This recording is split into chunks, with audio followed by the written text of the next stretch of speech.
कैसे हो दोस्तों। मैं शुभंकर पांडे। इस लॉकडाउन में अभी सभी लोगों की शायद पढ़ाई अवरोध का सामना कर रही होगी। बहुत सारे बच्चे जो क्लास में बैठ के तैयारी करते या फिर लाइब्रेरी में बैठ के तैयारी करते, निश्चित ही उन लोगों की पढ़ाई कहीं ना कहीं अवरोध का सामना करेंगे और वो कहीं ना कहीं इस समय को निकालने की कोशिश करेंगे। मेरी सोच ये कि आप लोग इस समय को निकालने के से अच्छा है आप इसको सदुपयोग में निकालें। और इसीलिए मैं आपसे कुछ बातें लॉकडाउन को किस प्रकार से सदुपयोग करें, इसके लिए मैं आपके साथ कुछ बातें करने के लिए इस आभासी दुनिया में आया, ताकि आप लोग अपनी तैयारी को एक दिशा दे सके, एक मुकाम दे सके।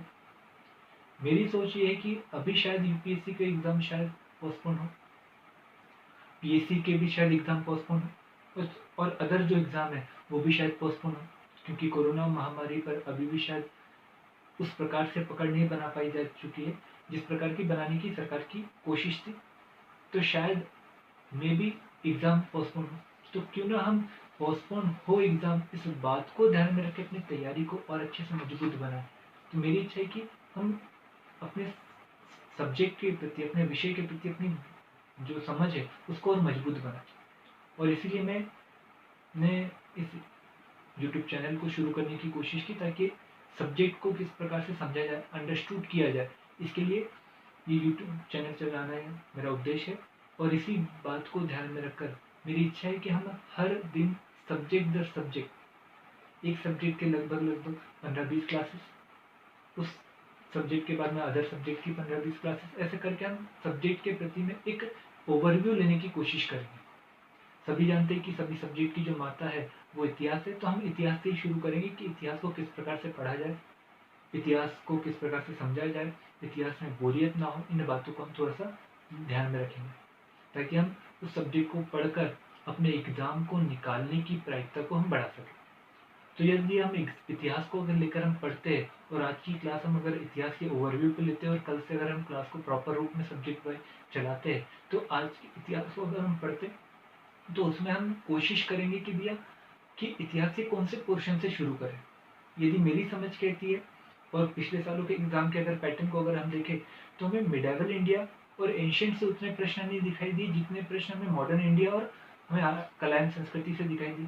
तो मेरी इच्छा है कि आगे की क्लास में हम कला एवं संस्कृति की जगह मॉडर्न इंडिया को हम लेते हैं और मॉडर्न इंडिया के हर पॉइंट को समझने की कोशिश करते हैं। आज हम मॉडर्न इंडिया का पूरा ओवरव्यू लेंगे और कौन कौन से टॉपिकों को आगे की क्लासेस में हमें पढ़ना है इसके विषय में हम जानकारी लेने की कोशिश करेंगे। हम मॉडर्न इंडिया की शुरुआत अगर करेंगे तो उसमें 8 से 10 चैप्टर अगर हम बांट के चले तो 8 से 10 चैप्टर बनते हैं। वो 8 से 10 चैप्टर कहीं ना कहीं हमारी समझ को बनाते तो है, परंतु हम बहुत अधिक वास्ट नहीं करते। तो हमें पूरे मॉडर्न इंडिया को पढ़ते समय में हमें ये ध्यान में रखना है कि मॉडर्न इंडिया कहीं ना कहीं भारत की गुलामी से जुड़ा हुआ, और भारत गुलाम बना था ब्रिटेन का, तो स्वाभाविक रूप से ब्रिटेन में जो एक यूरोप की कंट्री थी, तो ब्रिटेन में जो भी चलता था उसका असर सकारात्मक या नकारात्मक रूप से प्रत्यक्ष अप्रत्यक्ष रूप में भारतीय अर्थव्यवस्था पर, भारतीय प्रशासन पर सॉरी भारतीय समाज पर पड़ता ही था। तो इसलिए हम उस बात को भी ध्यान में रखेंगे और अपने इन 8-10 चैप्टरों में, जो मॉडर्न इंडिया के 8-10 चैप्टर है, उन 8-10 चैप्टरों में इन बातों को हम लाने की कोशिश करेंगे। हम मॉडर्न इंडिया की शुरुआत करेंगे विदेशी कंपनियों का भारत आगमन से, पर उसके पहले हम मॉडर्न इंडिया की शुरुआत कब से मानी जाती है उसको भी पढ़ने की कोशिश करेंगे। मॉडर्न इंडिया की शुरुआत मानी जाती है औरंगजेब की मृत्यु के बाद से। 1707 में उसकी मृत्यु हुई, पर हम विदेशी कंपनियां जो आती है, जो विदेशी कंपनियां आती है, उन विदेशी कंपनियों का आगमन से हम शुरुआत करेंगे। इसी दौरान हम जब विदेशी कंपनी आएंगी तो हम बहुत सारी कंपनियों के बारे में पढ़ेंगे, जिसमें हम पुर्तगालीज के बारे में पढ़ेंगे, जिसके बाद हम डच आई तो डच के बारे में पढ़ेंगे, डच आने के बाद में फ्रांसीसी आई लास्ट में, उसके बारे में पढ़ेंगे। लगभग 5 कंपनियां हम उनके बारे में पढ़ेंगे, उनका उद्देश्य पढ़ेंगे, उसके उद्देश्य के बाद में कौन सी कंपनी रही, कौन सी कंपनी चली गई, उनके बारे में हम पढ़ने की कोशिश करेंगे। ठीक है। अंतिम में रह जाती है फ्रांस और ब्रिटेन, और उसके बाद में अंतिम रूप से भारत पे 200 वर्षों तक के शासन करती है कौन? ब्रिटिश। तो हम दूसरा चैप्टर उठाएंगे, ब्रिटिश के द्वारा भारतीय राज्यों का अधिग्रहण। तो हम अधिग्रहण पढ़ेंगे, पर अधिग्रहण पढ़ने से पहले क्या सोच थी अंग्रेजों की, तो हम उसके लिए थोड़ी सी चर्चा करेंगे कि भारतीय राज्यों को उन्होंने अधिग्रहित क्यों किया? वो तो एक कंपनी थी, और कंपनी होने के बावजूद वो नरपा निर्माता एक किंग मेकर क्यों बनना चाहती थी? हम इसके बारे में भी थोड़ा सा अध्ययन करने की कोशिश करेंगे। जैसे ये हो जाएगा तो हम लगभग लगभग 10 से 12 राज्यों का अधिग्रहण कर चुके रहेंगे, जो अंग्रेजों के द्वारा अपने अपने समय में किया। अब अधिग्रहण हो चुका है, तो अब इसके बाद में हमें पढ़ना पड़ेगा कि अधिग्रहण करने के बाद में एक साम्राज्य का उनके द्वारा निर्माण किया, तो अब उस साम्राज्य पर शासन करना है तो पॉलिसी बनाना पड़ेगा। तो हम पॉलिसी को पढ़ेंगे कि कौन कौन सी पॉलिसी थी। तो हम अगर बड़े रूप में ले तो हमें 3 प्रकार की उनकी पॉलिसी दिखाई देती है। एक आर्थिक, दूसरी प्रशासनिक और तीसरी सामाजिक। हम आर्थिक पॉलिसी पढ़ेंगे। उस आर्थिक पॉलिसी में हम भू राजस्व नीति पढ़ेंगे, कृषि का वाणिज्यीकरण पढ़ेंगे, कृषि के वाणिज्यीकरण के बाद में व्योद्योगीकरण पढ़ेंगे, हम उसके बाद में पढ़ेंगे रेलवे, और रेलवे के बाद में धन का निर्माण। ये आर्थिक नीतियों के 5 पॉइंट को हम पढ़ेंगे। हर पॉइंट को हम डिटेल से पढ़ने की कोशिश करेंगे।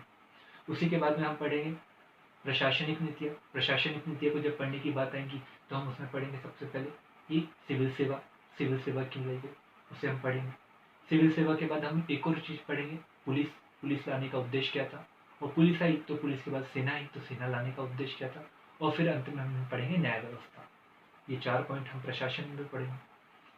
उद्देश्य क्या था, किस प्रकार से अंग्रेजों को लाभ हुआ, किस प्रकार से भारतीयों को लाभ हुआ, लाभ भारतीयों को कम हुआ परंतु कितना हुआ, कब कहाँ कहाँ हुआ, उसे हम पढ़ने की कोशिश करेंगे।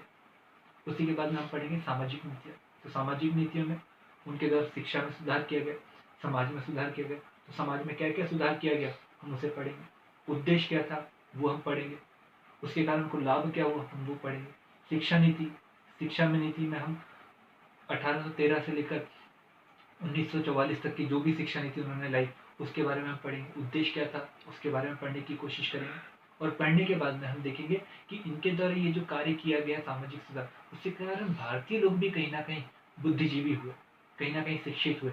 तो उनके द्वारा भी जब शिक्षित हुए तो भारत की गुलामी के विषय में चिंतन किया गया, और चिंतन किया गया तो उन लोगों के द्वारा भी समाज सुधार किया गया। तो हम भारतीयों के अब अगला चौथा चैप्टर जब शुरू करेंगे तो वो अगला चौथा चैप्टर रहेगा भारतीयों के द्वारा सामाजिक सुधार। तो भारतीयों के द्वारा सामाजिक सुधार किया गया, तो क्या कारण थे समाज सुधार किया गया हम उसके बारे में पढ़ेंगे। किन किन व्यक्ति के द्वारा किया गया समाज सुधार हम उसके बारे में पढ़ेंगे, और किन किन व्यक्तियों के द्वारा किया गया तो उसका प्रभाव क्या क्या पड़ा हम उसके बारे में पढ़ने की कोशिश करेंगे। और पढ़ने की कोशिश के बाद में हमें समझ में आ जाएगा कि अब हमारे एक मोटा सा व्यू हमारा कहीं ना कहीं बन चुका रहेगा मिडिवल के, सॉरी, मॉडर्न इंडिया के लिए। जैसे ही हम ये पढ़ेंगे तो उसके बाद में एक असंतुष्टि का भाव हमें दिखाई देगा भारतीयों में अंग्रेजी के नीति के प्रति। जब ये असंतुष्टि का भाव दिखाई देगा तो इसी के बाद हमें पढ़ना पड़ेगा अगला चैप्टर, विद्रोह। ये विद्रोह पढ़ना बहुत जरूरी रहेगा। इन विद्रोह में हमें देखेंगे कि विद्रोह हुए कहाँ कहाँ पर हुए, कौन कौन से हुए। तो हम मोटे रूप में बांट के चलेंगे इन विद्रोह को। मोटे रूप में कैसे बांटेंगे, तो हम सबसे पहले देखेंगे छोटे विद्रोह हुए, वो प्राय जनजातियों के द्वारा किए गए, तो उन्हें हम एक कैटेगरी में बांध के रखेंगे। किसानों के द्वारा किए गए विद्रोह तो हम उसे एक कैटेगरी में बांध के रखेंगे। किसानों के द्वारा विद्रोह किए गए तो 1857 के बाद किए गए, और 1857 के बाद के किए गए विद्रोह कैसे रहे वो हम देखेंगे। और सन 1900 के बाद किए गए विद्रोह कैसे रहे, प्रकृति कैसे रही, किसानों की सोच क्या थी हम देखेंगे। और उसके बाद में हम देखेंगे 1857 का विद्रोह, हम उसकी शुरुआत देखेंगे, कारण देखेंगे, परिणाम देखेंगे, भारतीय समाज पर देखेंगे, अंग्रेजी प्रशासन पर देखेंगे। हम सब चीज़ों को पढ़ने की कोशिश करेंगे, एनालाइज करेंगे कि भैया क्या कारण थे कि वो विद्रोह सफल हुआ, क्या कारण थे कि उस विद्रोह को हम असफल बोले, ये भी हम पढ़ने की कोशिश करें। और इसी के बाद हम देखेंगे कि धीरे धीरे धीरे धीरे भारतीयों में राष्ट्रवाद पनपा, छोटे ही रूप में सही। 1857 के बाद में कहीं ना कहीं लोगों में अपने वतन के प्रति हमदर्दी आने लगी, तो हम राष्ट्रवाद की शुरुआत माना जाता है कि कांग्रेस की स्थापना हुई, पर एकाएक राष्ट्रवाद की स्थापना 1885 कांग्रेस की स्थापना के साथ हो ही नहीं सकती। तो हम देखेंगे शुरुआती राष्ट्रवाद की शुरुआत कहाँ से हुई हम उससे पढ़ने की कोशिश करेंगे। तो हम 1885 के पहले के जितने संगठन बने उन सभी संगठनों के विषय में हम पढ़ने की कोशिश करेंगे। उन संगठनों को जब हम पढ़ चुके रहेंगे तो हमारे दिमाग में ये पता चल जाएगा कि भैया 1885 में जो कांग्रेस बनी, जो राष्ट्रीय कांग्रेस थी, उसके पूर्व में भी कई ऐसे संगठन थे जो भारत की आज़ादी के लिए, भारत के लोगों को अवेयर करने के लिए लगातार कार्यरत थे। हम ये थोड़ा सा पढ़ने की कोशिश करें और इसके बाद हम ये भी पढ़ने की कोशिश करेंगे कि कांग्रेस की स्थापना हुई तो कांग्रेस की स्थापना के बाद कांग्रेस ने राष्ट्रवाद को किस प्रकार से आगे बढ़ाया। यहाँ तक कि हम पढ़ने की कोशिश करेंगे। अब यहाँ तक कि जब हम पढ़ने की कोशिश करेंगे तो हमें बहुत सारी चीज़ें समझ में आई जाएंगी।